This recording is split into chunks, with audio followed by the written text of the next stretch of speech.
Hello friends! In today's video we are going to talk about Jesus and his encounter with two very different groups of people.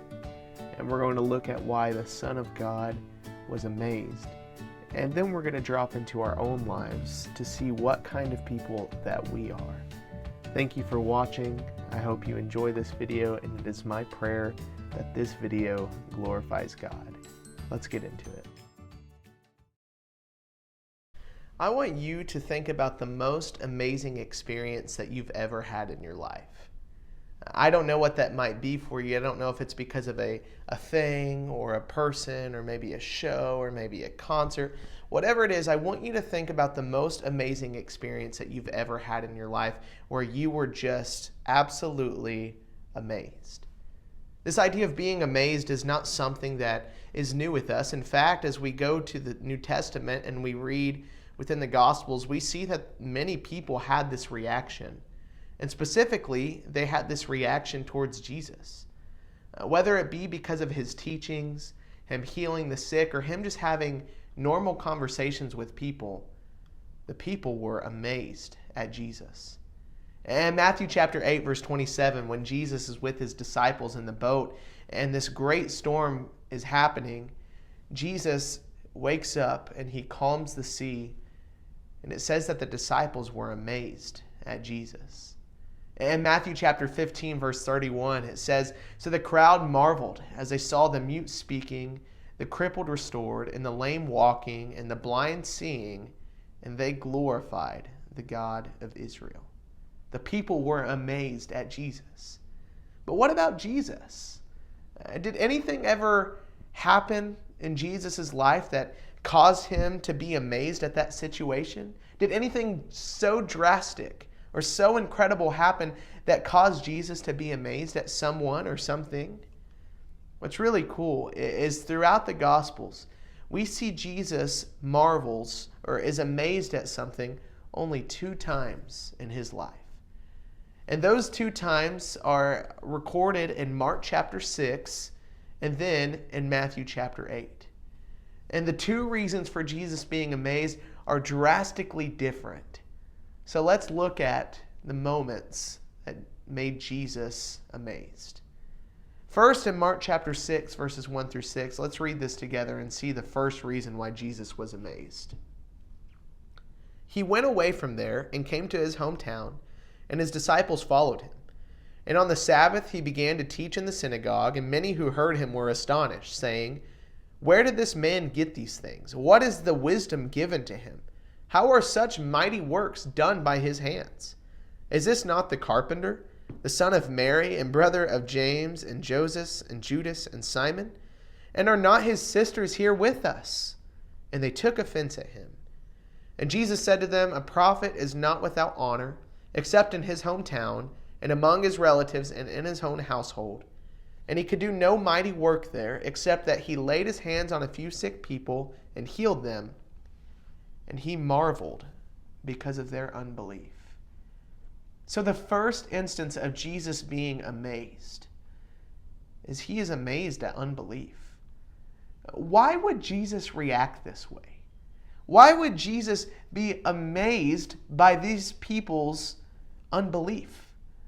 It's because they knew he had wise teachings and they knew he had the power to do miracles, yet they hardened their hearts.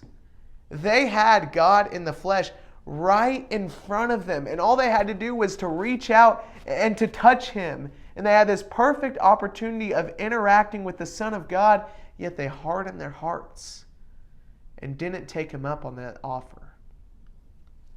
Is there a chance that today we have the same kind of unbelief as the people in Nazareth?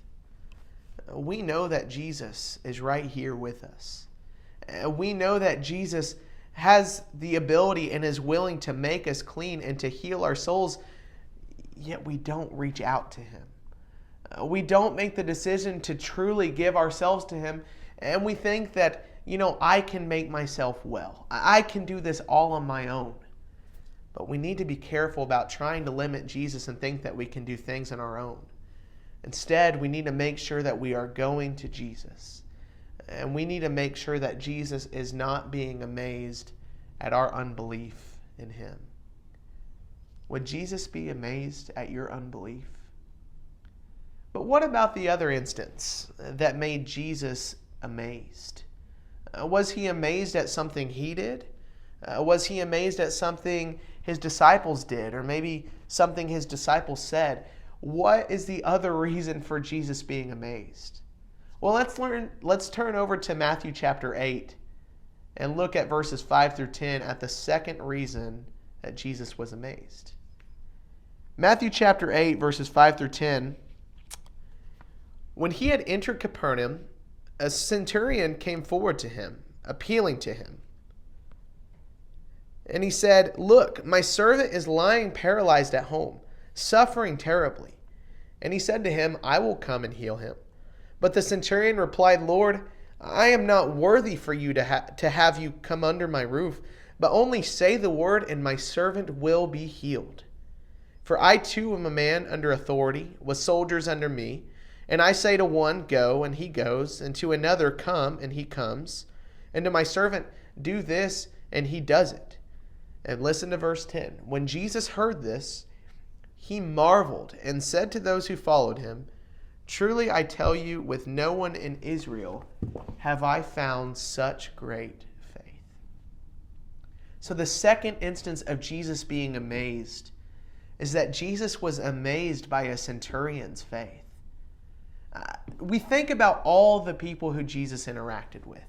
We think about all those who he taught, all those that he had healed, all those that he had ministered to, and he saw many people developing faith. In Mark chapter 5, verse 34, we think about the woman with the hemorrhage for 12 years. And she came and she believed that Jesus could heal her, and so she walked up and touched the hem of his garment. And Jesus perceived that the power had went out from him, and he asked, "Who touched me?" And the disciples are thinking, "Dude, there's all these people around you. What do you mean, who touched you?" But Jesus knew that he had healed a woman. And as she comes before him and admits that it was her, he looks down to her and says, "Woman, your faith has made you well."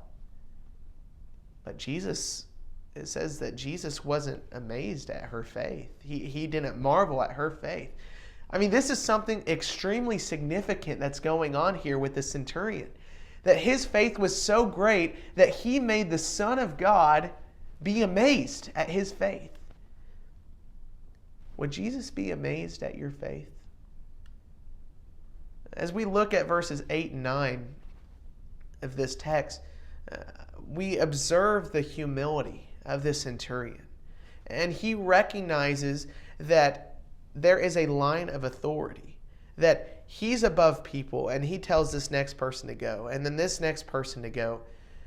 But I want us to realize that this man has such a high respect for Jesus that he puts him at the very top. And he recognizes something that sometimes we fail to recognize, and it's Jesus' authority. And a lesson that we can take away from this centurion and his great faith is having a great faith starts with recognizing who the authority is. When we realize that we're not the captain, that we're not the ones who are in charge of our lives, we're going to have a greater faith. When we make our ministries about God and his kingdom and not about ourselves, our ministries are going to prosper. When we think about our marriages, and when we make our marriages about God and his kingdom and not about ourselves, our marriages are going to be stronger.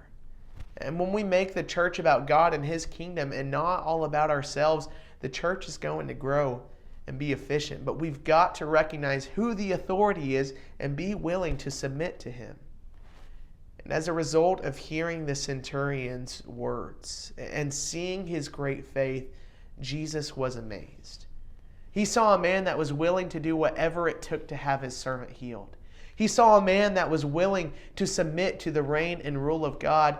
And he saw a man that recognized that he could not do it on his own. And that amazed Jesus. Does your faith make Jesus marvel?